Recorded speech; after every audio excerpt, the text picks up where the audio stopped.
आप लोग जब पहले ध्यान में आए थे तो आपसे मैंने बताया था कि परमात्मा के 3 एस्पेक्ट होते हैं और इसी कारण उनकी 3 शक्तियां संसार में कार्य करती हैं।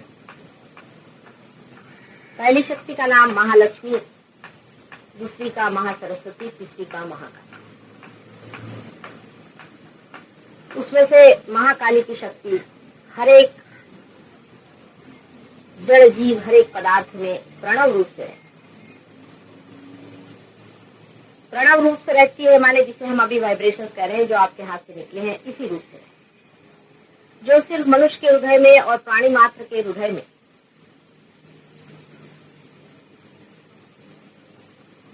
ये शक्ति स्पंदित है, पल्सेट है। जब वो शक्ति जड़ चीजों में रहती है, महाकाली की वो शक्ति जब जड़ चीजों में रहती है तो वही प्रणव इलेक्ट्रोमैग्नेटिक वाइब्रेशन की तौर पे दिखाई देता है। जब वो शक्ति जीवित चीज में जागरूक होती है तब वो स्पंदन, पल्सेशन की तरह से दिखाई देता है। डॉक्टर आपके लिए खास कर बोल रहे हैं आज का, इधर आइए। तो महाकाली की जो शक्ति है उसी शक्ति से सारी सृष्टि का संचार होता है। मतलब यह है कि स्थिति होती है, स्थिति। हर एक चीज होती है, एग्जिस्ट होता है। जिस दिन मॉलिक्यूल में से उसकी ये स्थिति नष्ट हो जाती है तो मॉलिक्यूल नष्ट,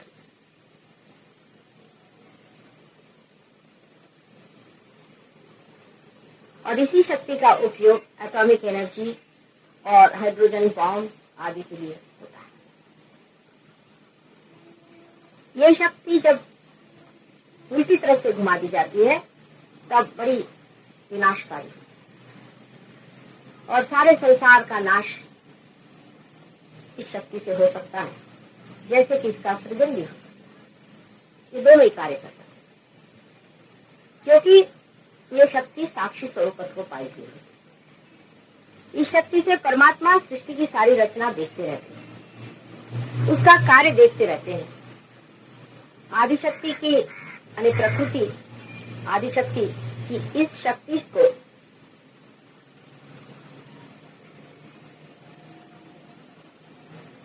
ये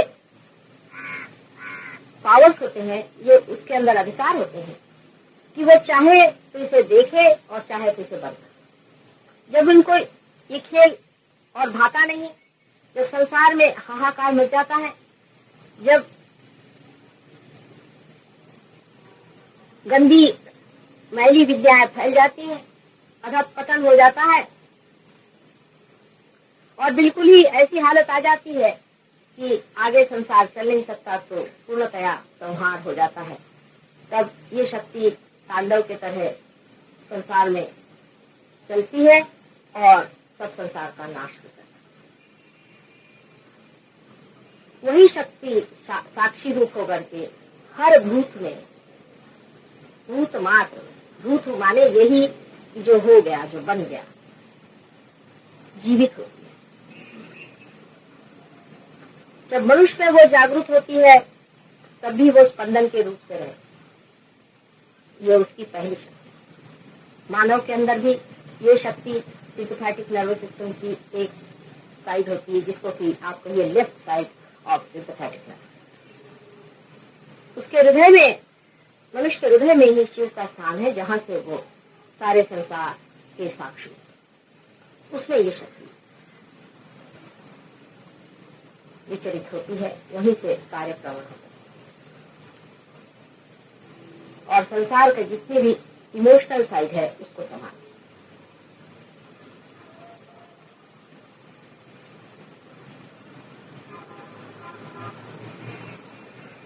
और यही प्रणव है जो हृदय में आकर के स्पंदित होता है।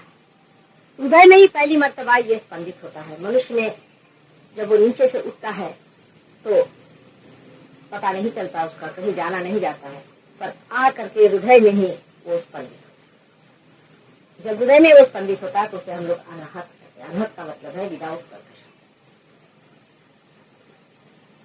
लेकिन जागृति के बाद आपने देखा होगा कि वो सभी जगह उसके आपको वाइब्रेशन दिखाई देते हैं और उसका स्पंदन दिखाई देता है। ये क्या चीज हुई तो भी मैं आपको बताऊं। ये हुआ प्राणायाम। दूसरी शक्ति परमात्मा की, जिसे कि हम महासरस्वती की शक्ति कहते हैं, उस शक्ति से ये सारा संसार, ये सारी सृष्टि, सब कुछ बनाया जाता है। क्रिएटिव शक्ति।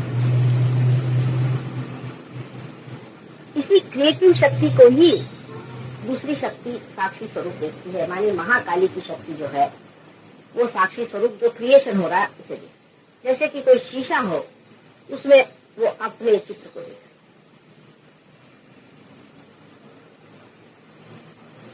अब ऐसी ही चीजें बनने लग जाती हैं शरीर में, विराट के यानी बड़े, ऐसे कहना चाहिए कि ग्रेट गॉड के बदन में ये सारी ही इतनी सृष्टि की रचना होती है, वो सारे ही उसी के शरीर के अंदर ये शक्ति करती है, जिसे हम महासरस्वती की शक्ति कहते हैं। ये हमारे right side sympathetic nervous system में दिखाई देती है और ये मनुष्य के ब्रेन में काम करती है, जिसे कि लिम्बिक एरिया कहते हैं। और विराट के भी ब्रेन में होती है, जिससे वो सोचती है, प्लान करती है, विचार करती है और अवेयरनेस इसको कहते हैं।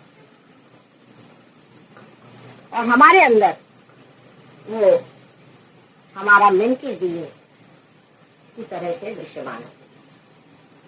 आपको जब समझ नहीं आए तो वो पॉइंट आप रख लेना, बाद में समझा, कोई कंफ्यूजन नहीं। त्रिगुणात्मिका जब आदि शक्ति होती है तो उसके 3 फॉर्म्स हो जाते हैं। एक मैंने आपसे बताया जिसका नाम थी महाकाली, दूसरा फॉर्म जिसका नाम थी और तीसरा जो महालक्ष्मी। ऐसी 3 शक्ति। पहली शक्ति सिर्फ देखते रहती है और जब उसे पसंद नहीं आता तो मिट जाती, स्थित रहती है, स्थिति है। दूसरी शक्ति जो बनाती है, इसको हिरण्यगर्भिणी भी कहते हैं, जो सब चीज को बनाती है, क्रिएट करती है। और वो मैंने कहा आपसे ब्रेन में, वो मनुष्य के पेट में रहती। ब्रह्मदेव उसके संचालक है और वो स्वादिष्ठान चक्र पे घूमती और इसीलिए भवसागर बनता है और अपने पेट में ही अपना भवसागर है। इसी तरह से विराट के पेट में भी भवसागर है, जिसमें हम लोग सब पैदा किए जाते हैं। इसी शक्ति से, जो शक्ति हम लोगों को क्रिएट करती, जिससे कि पंच महाभूत बनते हैं। मैं एक रुमाल दे कर, जिससे कि सारे पंच महाभूत बनते हैं और जिस पंच महाभूत के बनने से फिर उसी से सारी सृष्टि, ये शरीर, ये सब तैयार होता है। इसी को हम लोग क्रिएटिव पावर कहते हैं। ये हो गई दूसरी शक्ति। पहली शक्ति तमोगुणी होती है, माने उसमें डिजायरिंग मूड जो परमात्मा में आता है, तब पहली शक्ति शुरुआत में आती है। दूसरी शक्ति में वो एक्टिविटी जब आती है तो एक्टिवेटिंग मूड आ जाता है, उसे रजोगुण। तीसरी शक्ति सत्वगुणी होती है, उसको महालक्ष्मी कहते हैं। वो शक्ति जो संसार में जीव आते हैं उसके उत्थान के लिए, उसके असेंट के लिए, उसके उत्क्रांति के लिए प्रयत्नशील। तीसरी जो शक्ति है वो मनुष्य प्राणी तक उत्थान करने में स्वयं ही कार्य करती है और उसके बारे में कोई सी भी चेतना मनुष्य में नहीं रहती। यानी आप कैसे उत्थान होकर मनुष्य हुए, आपको उसकी खोज खबर नहीं रहती। आप मनुष्य ही पैदा होते हैं। आपसे पहले बंदर हुए तो बंदरों को ये पता नहीं कि मछली से बंदर कैसे। उनकी चेतना में ये कार्य नहीं। लेकिन मनुष्य से परे जब आपको जाना होता है तब तीनों ही शक्तियां मिल जाती, आप गुणातीत में। जब तीनों शक्तियां मिल जाती हैं तो तीनों गुण एक हो जाते।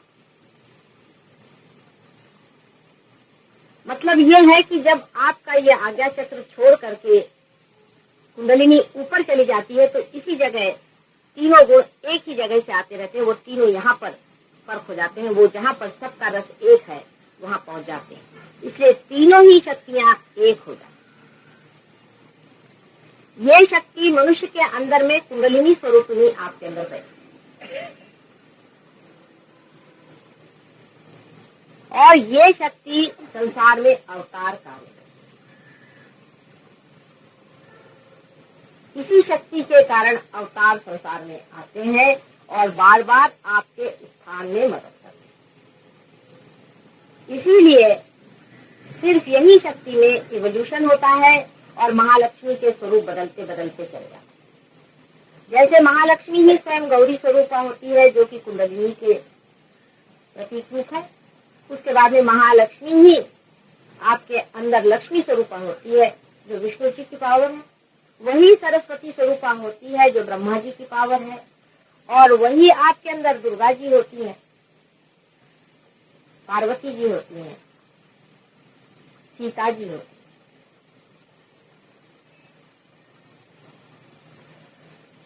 और वही आपके अंदर ऊपर आने पे राधा जी हो जाती है जो कि कृष्ण जी की पावर है, और वही आपके आज्ञा चक्र पे आने पर मदर मेरी हो जाती है जो ईसा मसीह की मां, और वही फिर सबसे ऊपर जाने पर त्रिगुणात्मक हो जाती है जब वो एक सिर्फ आदिशक्ति मात्र है, उसके तीनों गुण एक में होते हैं। इसी कारण जब आपका इवोल्यूशन होता है तब आपके अंदर अब सहयोग से जो हो रहा है कि आप उस त्रिगुण को पार करते हैं।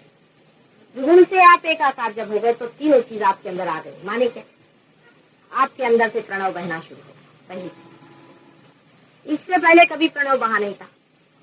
पहली चीज प्रणव आपके अंदर से बहना शुरू हो गया जो कि महाकाली। दूसरी चीज क्रिएटिविटी आपके अंदर आ जाती है, माने आपके अंदर सामूहिक चेतना आ जाती है और आप दूसरों की कुंडलिनी उठाना शुरू करते हैं। दूसरों के शरीर के ढांचे आप बदलने लग जाते हैं, ये आपके अंदर में क्रिएटिविटी आ जाती है। और तीसरी चीज आपके अंदर जो आ जाती है कि आप इवॉल्व हो जाते हैं और चेतन हो जाते हैं। आपकी जागरूकावस्था में ही आप इसको जानते हैं। क्रिएटिव पावर से ही आप चेतन हैं। क्रिएटिव पावर आपके अंदर जो है उससे ही आप चेतन हैं और वो आपके अंदर में जागरूक हो जाती है। माने ये कि जब आप सहयोग से पार हो जाते हैं तब आपके अंदर तीनों ही शक्तियां एक साथ मिलकर के कोऑर्डिनेट हो जाती है, इंटीग्रेट हो जाती है, और वो आपको दिखाई देती है कि एक तरफ से तो वाइब्रेशन निकल रहे हैं, दूसरा आपको चेतना आ जाती है कि हाँ मेरे अंदर कुछ हुआ, मेरी विचार आ गई, ये हुआ वो हुआ। तो धीरे धीरे आपको पता होता है कि कुंडलिनी चढ़ रही है, कुंडलिनी गिर रही है, इसकी गिर गई, इसकी उड़ गई, इसके आ रहा है ठंडा गर्म, हाथ में ये क्या, उंगलियों में जलना वलना, ये सब चेतना ये भी आ गई, प्रणव आ गए, चेतना भी आ गई। और तीसरी चीज आपका इवोल्यूशन।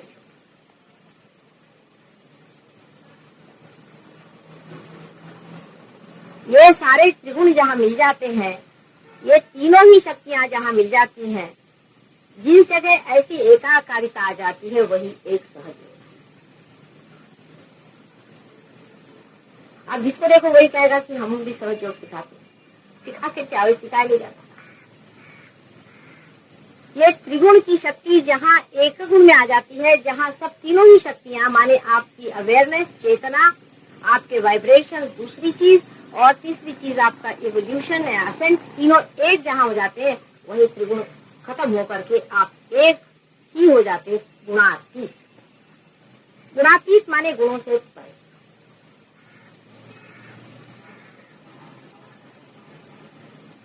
तभी उसी को असेंट कहते हैं। यही असेंट है जिसके बारे में सब दुनिया में लोगों ने बात की है। इस असेंट को पाना, आपके अंदर जो कुंडलिनी है वो भी उस अवतार को पहचानती है और इसीलिए वो ऊपर चढ़ती है। बगैर अवतार के ऊपर चढ़ने वाली नहीं।